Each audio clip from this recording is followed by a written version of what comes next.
तो बात करते हैं हम एंटीबॉडी जो होते हैं उनके स्ट्रक्चर किस टाइप के होते हैं। तो स्ट्रक्चर आप देखें तो कुछ ऐसा स्ट्रक्चर होता है, इसमें 2 चेन्स अवेलेबल होती हैं। एक चेन जो है कुछ इस तरह से वाई शेप में होती है और साथ में जो है एक हम कह सकते हैं कि कुछ इस तरह से वर्टिकल जो है इस तरह की चेन्स भी जो है आगे बढ़ती चली जाती है। ठीक है, ये जो आपके स्ट्रैंड्स दिख रहे हैं ये दोनों जो कि लॉन्ग वाले हैं, इनके बीच में जो है जो बॉन्ड होते हैं इनको हम बोलते हैं डाइसल्फाइड बॉन्ड। ठीक है, और ये वाली जो चेन है, मतलब ये वाली लॉन्ग चेन और जो ये शॉर्ट चेन बनेगी आगे, ठीक है, इनके बीच में जो एक साइट होती है इसको हम बोलते हैं एंटीजन बाइंडिंग साइट। ठीक है, और ये वाली चेन जो है वो लाइट चेन है और जैसा हम बोल रहे हैं, और ये वाली जो है आपकी क्या है, हैवी चेन या लॉन्ग चेन। ठीक है, एंटीबॉडी का जो मॉलिक्यूल है या एंटीबॉडी मॉलिक्यूल जो है वो 4 पेप्टाइड चेन से मिलकर के बना होता है। ठीक है, जो अभी हमने देखी, 2 उसमें कैसी होती है, लॉन्ग होती हैं या फिर हैवी होती हैं, और 2 कैसी होती हैं, शॉर्ट होती हैं। ठीक है, इसीलिए इस स्ट्रक्चर को क्या बोला जाता है, H2L2। ठीक है, मतलब हैवी 2 एंड लाइट 2। H2L2 जो है स्ट्रक्चर होता है एंटीबॉडी मॉलिक्यूल, एंटीबॉडी या हम कह सकते हैं कि प्रोटीन मॉलिक्यूल का। ठीक है, इसके अलावा जो इसका शेप होता है, जैसा मैंने आपको बताया कि ये किस टाइप का होता है, वाई शेप का होता है, कुछ इस टाइप से वाई शेप का जो हम कह सकते हैं कि अरेंजमेंट होता है। ठीक है, और बस ये जो है ख़ास तौर से हम कह सकते हैं कि एंटीबॉडी जो है वो उसका स्ट्रक्चर होता है। अब एंटीबॉडीज़ जो होती है वो क्या एंटीबॉडीज़ जो है उनको इम्यूनोग्लोबिन्स भी बोला जाता है। तो 3 नाम अभी तक आपने समझ लिए। पहला कि इनको हम क्या बोलते हैं, एक तरह से आर्मी ऑफ प्रोटीन। ठीक है, दूसरा एंटीबॉडी तो हम बोल ही रहे हैं, और तीसरा इनको इम्यूनोग्लोबिन्स या इम्यूनोग्लोब्यूलिन्स भी बोलते हैं, इम्यूनोग्लोब्यूलिन्स, ये सिंपली IG। ठीक है, ओके। अब ये अलग अलग टाइप की हो सकती हैं। ठीक है, मतलब antibodies IgA, IgD, IgE, IgM and IgG। IgG जो होती है ये सबसे ज़्यादा हम कह सकते हैं कि कॉमन होती है। सो IgG इज़ मोस्ट कॉमन। ठीक है, चलो अब इसके अलावा टी लिम्फोसाइट के बारे में एक छोटी सी चीज़ और आपको समझना है ना। टी लिम्फोसाइट जो था, एंटीबॉडी का स्ट्रक्चर हमने समझ लिया है। टी लिम्फोसाइट में एक छोटी सी चीज़ और देख लेंगे। ठीक है, कि during organ transplantation tissue matching and blood groups matching are essential before taking any graft or transplant। ठीक है, जब भी हमें ग्राफ्ट करवाना होता है, ट्रांसप्लांट करवाना होता है, वो जो है वहाँ पर जो टिश्यू मैचिंग है या हम कह सकते हैं कि ब्लड ग्रुप मैचिंग है वो एसेंशियल होता है ना। तो वो मैच अगर हो गया तो ठीक है, और मैच होने के बाद भी even after this the patient has to take immunosuppressants. मतलब आपने ट्रांसप्लांट करवा दिया ऑर्गेन्स का, उसके बाद भी आपको इम्यूनोसप्रेसेंट्स लेने पड़ते हैं। ठीक है, all his her life because suppressants all is her life because the body is able to differentiate self and non self. क्योंकि बॉडी जो होती है हमारी वो खुद के ऑर्गेन्स और दूसरे ऑर्गेन्स को डिफरेंशिएट करने में कैपेबल होती है। ठीक है, and the cell mediated immune response is responsible from the graft rejection. तो एग्जाम में क्वेश्चन बनता है कि which type of immunity is responsible for rejection of the grafted organs और ट्रांसप्लांटेड ऑर्गन्स। तो आंसर क्या हो जाएगा, सेल मीडिएटेड इम्यून रिस्पॉन्स या सेल मीडिएटेड इम्यूनिटी। ठीक है, अब इसके अलावा इम्यूनिटी जिसके बारे में हम बात कर रहे थे, ठीक है, वो एक और तरह से भी हम उसको क्लासीफाई कर सकते हैं बेस्ड ऑन की जो है उस एंटीबॉडीज़ का नेचर कैसा है। सो एक होती है जिसको हम बोलते हैं एक्टिव इम्यूनिटी, और दूसरी जो होती है उसको हम क्या बोलते हैं, पैसिव इम्यूनिटी। ठीक है, एक्टिव इम्यूनिटी जो बहुत हम कह सकते हैं कि क्विक होती है। ठीक है, हमेशा जो है हम कह सकते हैं कि तैयार रहती है। पैसिव जो होती है वो उसको जो है हम कह सकते हैं कि रिस्पॉन्ड करने में थोड़ा समय लगता है।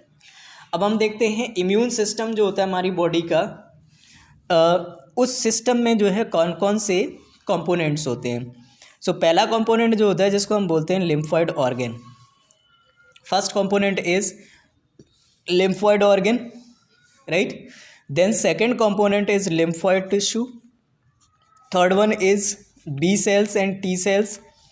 एंड ये बी सेल्स और वो ये, ठीक है, बी लिम्फोसाइट और T lymphocytes. And fourth one is antibodies. ठीक है. So lymphoid organs, lymphoid tissues, B cells और टी सेल्स, है ना, एंड साथ ही साथ एंटीबॉडीज. लिम्फोइड ऑर्गन जो होते हैं इनके बारे में देखते हैं. ठीक है. अब इसमें भी क्लासिफिकेशन होता है, जिसमें फर्स्ट जो होता है प्राइमरी लिम्फोइड ऑर्गन्स. ठीक है. प्राइमरी लिम्फोइड ऑर्गन की बात करें तो क्या होगा इसके अंदर, in primary lymphoid organs immature lymphocytes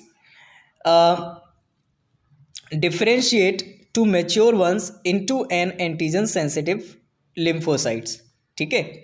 मतलब जो प्राइमरी लिम्फोइड ऑर्गन होगा उसके अंदर क्या होगा, इमेच्योर लिम्फोसाइट्स जो होती हैं, ठीक है, वो आगे चल के जो है मैच्योर लिम्फोसाइट्स में कन्वर्ट होती है.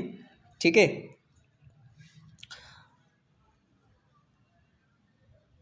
और साथ ही साथ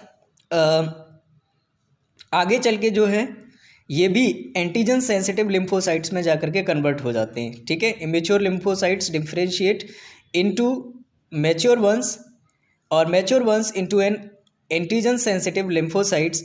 and after maturation lymphocytes migrate to secondary lymphoid organ. ठीक है. मतलब इमेच्योर लिम्फोसाइट्स मैच्योर में, मैच्योर से एंटीजन सेंसिटिव, और जब जो है ये एंटीजन सेंसिटिव या मैच्योरिटी प्राप्त कर लेती हैं उसके बाद जो है ये सेकेंडरी लिम्फोइड ऑर्गन में ये पहुंचती हैं, ये माइग्रेट करती हैं.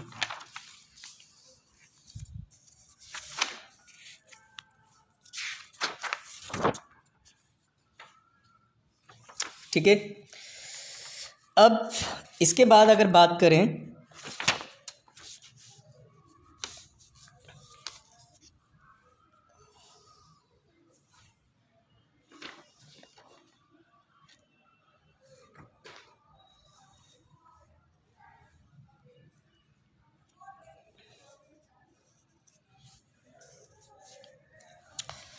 हाँ, तो बात कर रहे हैं किसकी, एक तरह से प्राइमरी लिम्फोइड ऑर्गन की.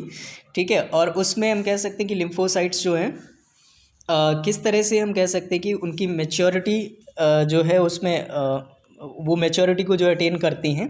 ठीक है. अब ये दो टाइप की होती हैं. ठीक है.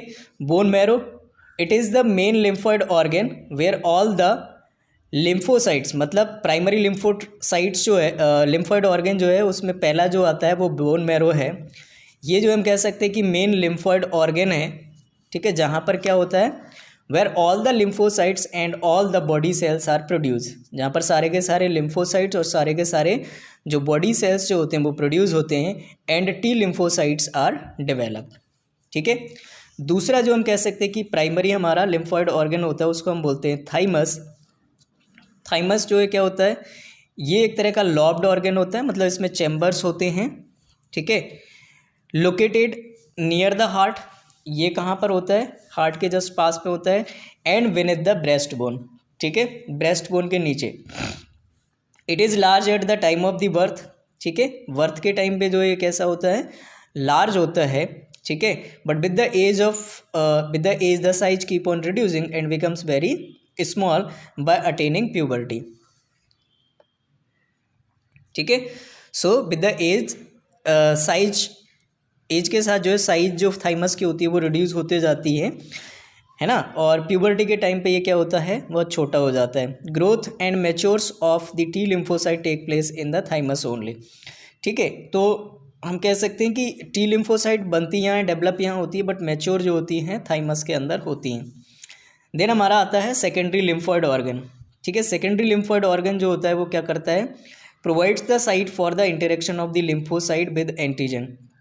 लिम्फोसाइट और एंटीजन, एंटीजन मतलब जो बाहर से पैथोजन आया है उनके बीच में जो इंटरेक्शन होगा वो सेकेंडरी लिम्फोइड ऑर्गन में होगा, which then proliferate to become effector cells. ठीक है. जैसे ही जो है हम कह सकते हैं कि एंटीजन से इंटरेक्शन होता है वैसे ये इतने ज़्यादा प्रोलिफरेट हो जाते हैं कि ये जो है इफेक्टर सेल के फॉर्म में कन्वर्ट हो जाते हैं, मतलब एक्शन मोड में आ जाते हैं. ठीक है. जैसे ये जो सेकेंडरी हम कह सकते हैं कि ऑर्गन है, उसमें एक है आपका स्प्लीन और दूसरा हमारा लिम्फ नोड्स। ठीक है, चलो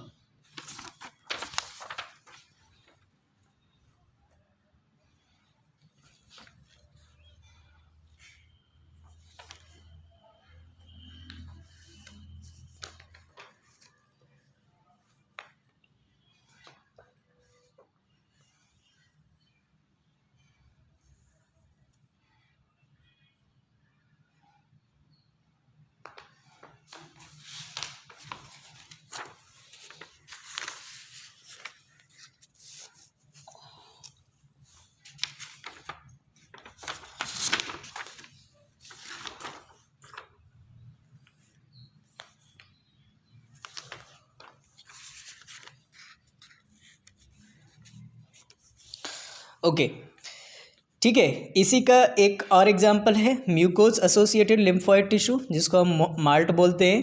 pairs patches of small intestine and appendix are also some of the secondary lymphoid organs. ठीक है, स्प्लीन के बारे में थोड़ी और चीज़ें देखते हैं।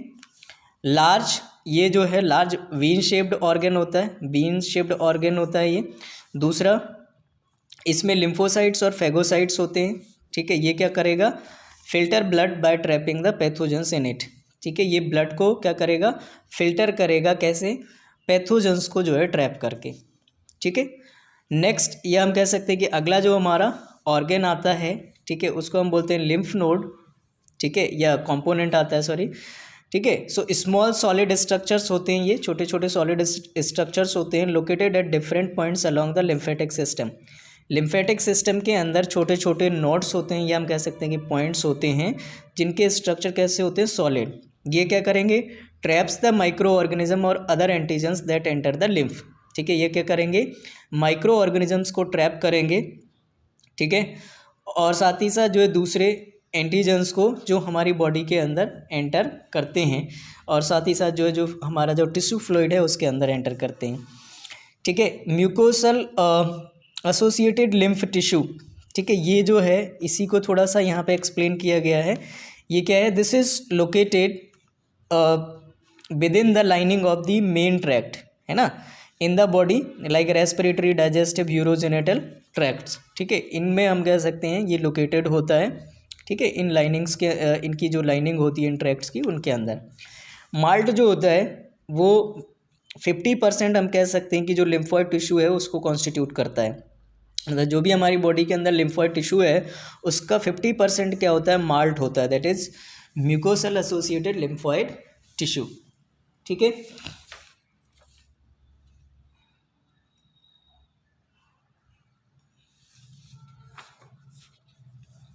ठीक है।